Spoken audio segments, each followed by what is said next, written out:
Sir, आप क्या समझते हैं कि अमेरिकी सदर डोनाल्ड ट्रंप ने सऊदी अरब, पाकिस्तान और तुर्किया के दिफाई मुआहदे का खैर मकदम किया, जबकि दूसरी जानिब खलीजी ममालिक में अमेरिकी फौजी मौजूदगी और वाशिंगटन की इलाकाई पॉलिसी पर सवालात उठ रहे हैं। क्या आप समझते हैं कि खलीजी ममालिक अब अपनी सिक्योरिटी पॉलिसी में अमेरिका के साथ साथ इलाकाई ताकतों को भी ज्यादा अहमियत दे रहे हैं? मैरीन, अस्सलाम वालेकुम, थैंक यू वेरी मच, आपने मुझे प्रोग्राम में इनवाइट किया। जी। देखिए, इस जंग के कॉन्सिक्वेंस में जो कि अमेरिका अपने अहदाफ हासिल नहीं कर सका और इस वक्त हेल्पलेसनेस डिस्प्ले कर रहा है कि वो स्ट्रेट ऑफ हॉर्मुज़ को खुलवा नहीं पा रहा। उन कॉन्सिक्वेंसेस में एक कॉन्सिक्वेंस ये है कि अमेरिका ने मिडिल ईस्ट में अपनी ट्रस्टवर्दीनेस और अपना कॉन्फिडेंस जो है वो लूज किया है। जो मिडिल ईस्टर्न कंट्रीज जो कि थ्रू आउट रिलाय कर रहे थे अमेरिका के ऊपर फॉर देयर ओन सिक्योरिटी, जी। एक तो लेसन इस जंग ये इमर्ज हुआ है कि सिक्योरिटी एक ऐसा फंक्शन है जो किसी को सबलेट नहीं किया जा सकता, बिकॉज क्रिटिकल टाइम के ऊपर हो सकता है कि आपको वो कवर ना मुहैया हो जो आप एक्सपेक्ट कर रहे थे। वही हुआ, अमेरिका ने अपने इंटरेस्ट और इजरायली इंटरेस्ट को सुपीरियर रखा और ये जो मिडिल ईस्टर्न कंट्रीज जो कि होली सोली अमेरिका पे डिपेंड कर रहे थे उनको अनकवर्ड, जिसकी वजह से एक तो जो ईरान अभी तक सबड्यूड हुआ उसकी वजह से भी अमेरिका का विजिबली ड्रॉ डाउन हो रहा है मिडिल ईस्ट से, और दूसरा ये ममालिक भी इस पोजीशन में नहीं है कि अमेरिका के ऊपर रिलाई कर। तो इस वैक्यूम को फिल करने के लिए अल्टरनेट ऑप्शंस देखी जा रही हैं और इसी का शाखसाना ये ट्राइपार्टाइट जो एग्रीमेंट हुआ है बिटवीन टर्की, पाकिस्तान और सऊदी अरेबिया, ये भी उसी का हिस्सा है जो कि चांसेस है कि आगे मजीद ग्रो करेगा। जी बिल्कुल। समय साहब, सऊदी अरब, पाकिस्तान और तुर्किया ने मक्का मुशतरका दिफाई मुआहदे के तहत एक रुकन पर मुसल्लह हमले को तीनों पर हमला तस्वुर करने का असूल अपनाया है, जबकि ऐसे में तुर्क सदर रजब तैयब एर्दोगान ने मिस्र की मुमकिना शमूलियत का भी इंदिया दिया है। अगर ये दिफाई फ्रेमवर्क मजीद वसी होता है तो मशरिक़ वुस्ता की सिक्योरिटी सफबंदी पर इसके क्या असरात मुरतब हो सकते हैं? देखिए, मेरे नज़दीक मेरा तो पॉइंट ऑफ व्यू ये है कि ईरान का सर्वाइवल इंश्योर करेगा इस्लाम का रिवाइवल।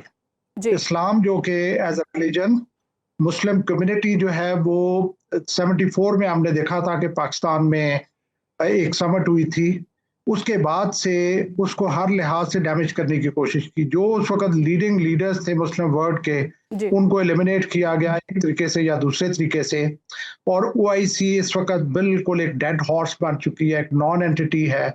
तो मेरे नज़दीक ये जो ईरान की कामयाबी है, इसका इम्पैक्ट इस्लाम के रिवाइवल के ऊपर भी होगा।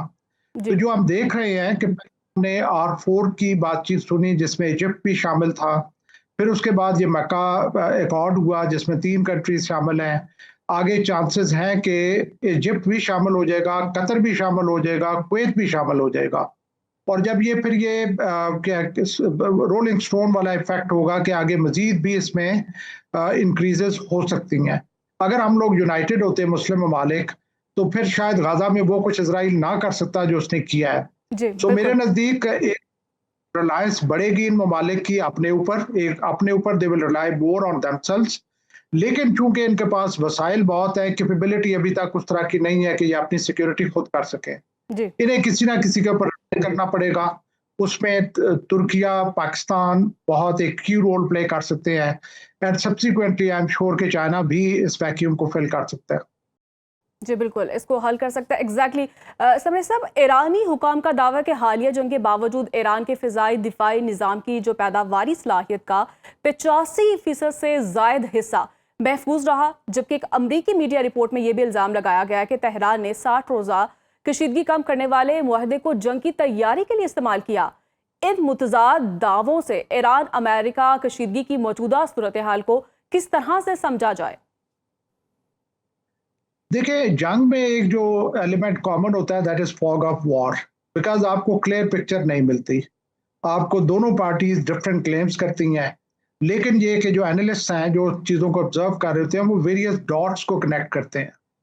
इस वक्त जो हमें डॉट्स नजर आ रहे हैं, पहले जंग के आगाज से अमेरिका की तरफ डिसरे और कंफ्यूजन और chaos है, ईरान की तरफ एक कॉन्फिडेंस और सेल्फ एश्योरेंस है।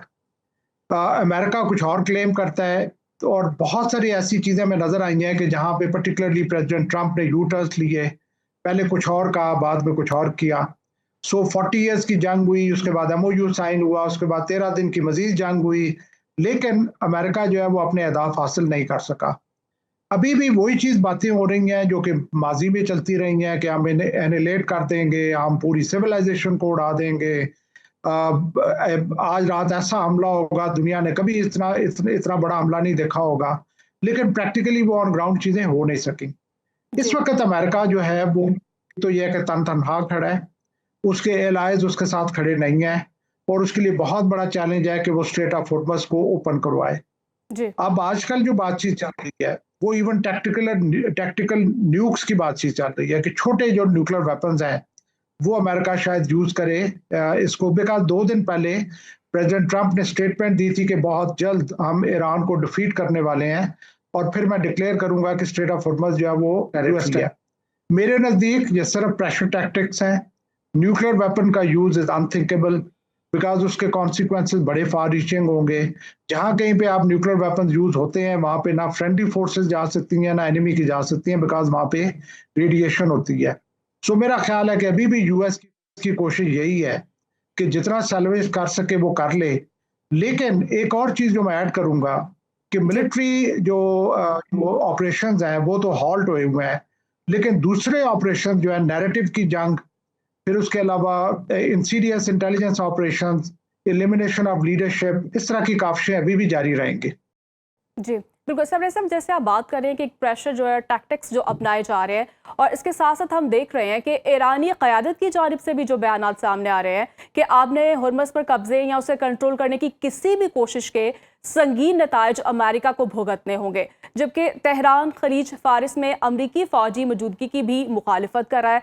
और अगर बात की जाए ईरान और अमेरिका के दरमियान इस वक्त असल तनाज़ा किन नकात पर है और दोनों ममालिक अपने अपने मौक़िफ़ से पीछे हटने के लिए क्यों तैयार नजर नहीं आ रहे? आप समझते हैं कोई फ्लेक्सिबिलिटी होगी, या फिर आगे मुज़ाकरात की जो बात हो रही है तो समझते हैं कुछ ना कुछ जो है कोई सदेबाब होगा?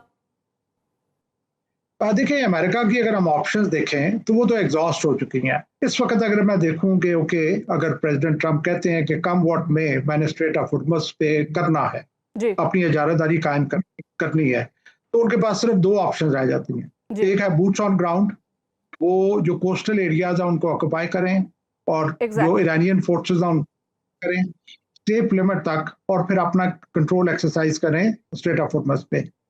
बूट्स ऑन ग्राउंड के कॉन्सिक्वेंसेस बड़े स्वेयर हैं, बिकॉज अमेरिका ने देख लिया है कि 20 साल वो लड़े अफगानिस्तान में और कुछ नहीं हासिल कर सके, और लॉस फाइनली वो एम्बेरस होकर वहां से उन्हें एक्सट्रीकेट करना पड़ा। सो ईरान जो है वो much larger country than Afghanistan, population बड़ी है, तो वहां पे तो दे कैन फोर्सी के इससे ज्यादा सीरियस कॉन्सिक्वेंसेस होंगे।